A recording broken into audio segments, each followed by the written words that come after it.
You're watching Fugitive Red-Eye, and welcome to another episode of OverAnalyzing, the series where I take a more in-depth look at the fictional universes which I love. It's been a while since I've done one of these, but I've been rewatching Death Note. You know, I've seen Death Note probably 10 times at this point. I've seen it a lot. Both subbed and dubbed, I've seen it multiple times. Not to mention I've seen pretty much every adaptation except for the musical, even that terrible Netflix movie, because I had to watch it for a debate I had with Corbin, which I totally won, by the way. But, because of that, I've been thinking a lot about Death Note, and I've come to the conclusion that Death Note itself is a show that my perspective of it has changed as I've watched it over the years, and it's always been great for different reasons. You see, I started watching Death Note back when I was a teenager, right? And when you're a teenager, you have a very strong sense of what you believe to be right and wrong and absolute justice. You think in absolutes. You think, right and wrong. You don't really think a lot about gray areas when you're a teenager. I mean, sometimes you do. Obviously, teenagers can be pretty complex, too, at times. But you get a lot more set in your ways when you're younger, and then you kind of grow out of it to an extent. Like, obviously, I'm not saying that teenagers can't have multiple thoughts. I'm just talking about myself personally.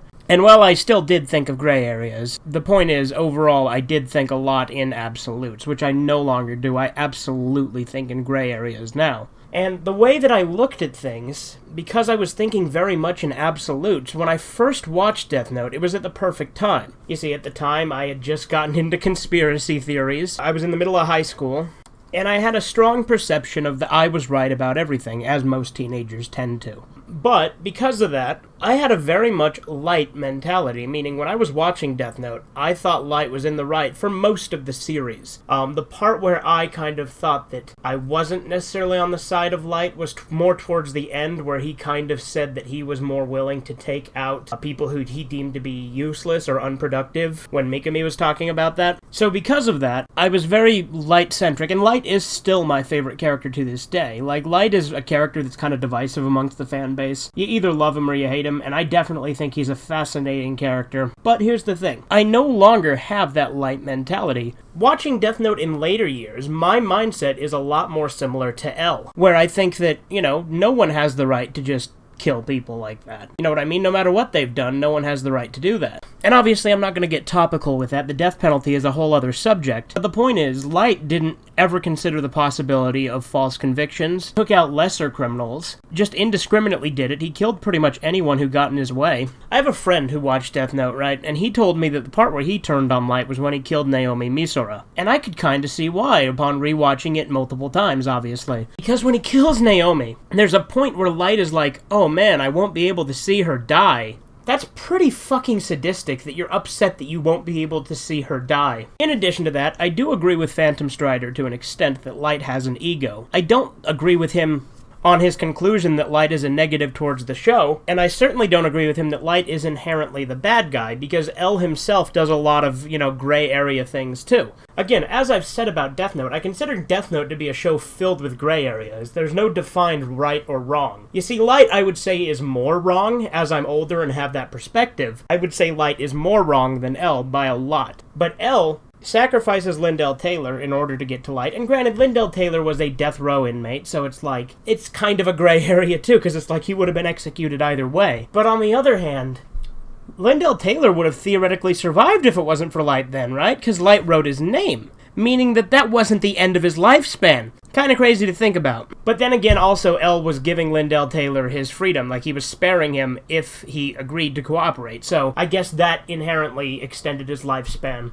But it's not just Lindell Taylor. L has made it very clear that he only takes on cases that he feels personally interested in because they'll feel like a challenge to him. That's all he cares about. Granted, he thinks that Kira is in the wrong, which is why he got interested in the case in the first place, but it's a game to him. That's why there's all the symbolism of L with the chessboard in the live-action Japanese movies, which is a feature I think that would have been really nice to have been in the anime, but since it wasn't, I'm glad that they came up with it for the movies. But in addition to Lindell Taylor, when Matsuda gets captured by the Yotsuba group, L is like, we should sit back. If Matsuda dies, it'll confirm what we thought. And then, of course, when he gets an opportunity to save Matsuda, he does. But he's like, Matsuda, if he dies, hey, that'll confirm it. And then also, L is, very stubborn on the fact that, they get Yotsuba and they're like, we have all this evidence. And he's like, yeah, but we don't know which one is Kira, so we can't move now because it's all about beating Kira. It's not about preventing the deaths to L, it's about beating Kira. That's why, in my opinion, there is no defined right or wrong in Death Note. Then when you get onto like Nier and Mello, I like Mello more as a character. Obviously, I'd say he's more morally dark than Nier is, but both Mello and Nier are very morally gray. Their only goal is to one-up each other. So there's no clear good guy of them either. Both of them want to defeat Kira, but both of them only want to do it so that they can prove that they're better than the other. Again, there is no sort of moral reason behind it. If you want my honest opinion, the only, morally good character in Death Note is probably Light's dad. Light's dad is easily the most morally sound character. I would say that the rest of the Kira task force is pretty morally good too. Matsuda and Aizawa both are in their own ways, even though they have differing ideologies. But despite the fact that I do still have a very much more L mentality about Death Note, I still say Light is my favorite character by far, because he's the most interesting, the most intriguing, and the most fun to watch. L is still my second favorite character, don't get me wrong, it's actually a very close battle between the two, because they're both very entertaining. Then of course Ryuk, Matsuda, Light's dad, and so on.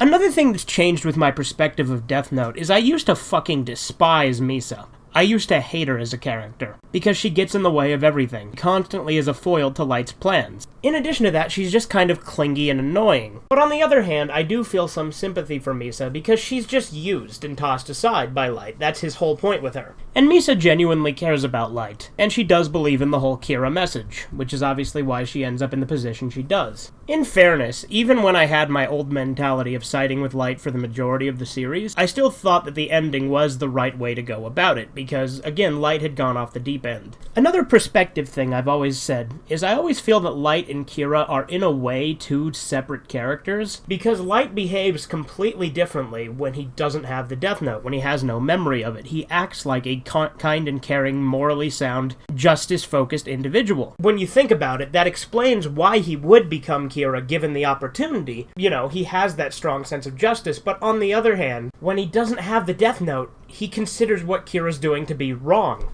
It's a very interesting dynamic. Like I said, I think that Light, in a lot of ways, is kind of a victim of the Death Note, and even Nier says that at the end of Death Note. He says, Kira isn't the true villain is the power to kill. And I think that that's very true, because anyone could get wrapped up in that. I mean, in all honesty, if a Death Note was real, could any of us honestly say we wouldn't want to at least try it out? Like I said, with my current mindset, I'd like to think that I wouldn't, but who knows? I mean, even in the end of the story, in the manga version, Matsuda heavily implies that Nier used the Death Note in order to defeat Light, because Mikami's betrayal to Light seemed very out of character. Matsuda and Aizawa are both talking about it, saying, do you think Nier cheated and used the Death Note? And then they come to the conclusion that it doesn't matter, because if Light would have won, either way, they'd all be dead, because Light would have killed the entire Kira task force eventually. Another thing that's key to notice is upon reviewing the series, you realize that there are several key mistakes Light made early on that put him in the position he was in by the end of it. Had Light never gone after Ray Penber, he would have almost immediately been cleared.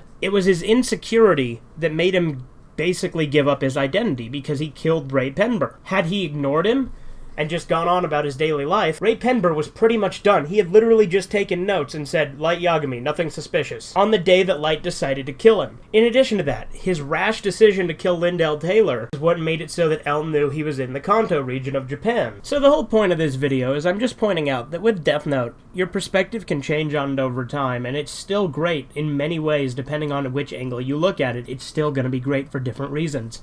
And that's why I never get tired of rewatching it. Death Note is one of the few animes and mangas I feel is nearly perfect. There are a few things I don't like about it. For instance, I do think right after L's death, the show takes a small nosedive in quality for like 2 or 3 episodes. But then as soon as Mikami is introduced, the show picks right back up. I also think expanded media of the series definitely gives you a more broad idea of the characters. For instance, the 2 novels give you a lot more idea about L and his idea of everything being kind of a game to him. The BB murder case was about him beating Beyond Birthday. L Change the World case was about him saving the world, actually. That one I would say is a little bit more like, he was trying to save the world. But I would also say it was a point, like he was trying to make a point that he could do one last case within his last 23 days. So in a way, it was still a game to him. But I would say that L Change the World is probably the most morally sound L case. That said, I'm not saying that L has no morals, because obviously he wanted to stop Kira for the reasons of Kira killing people, too.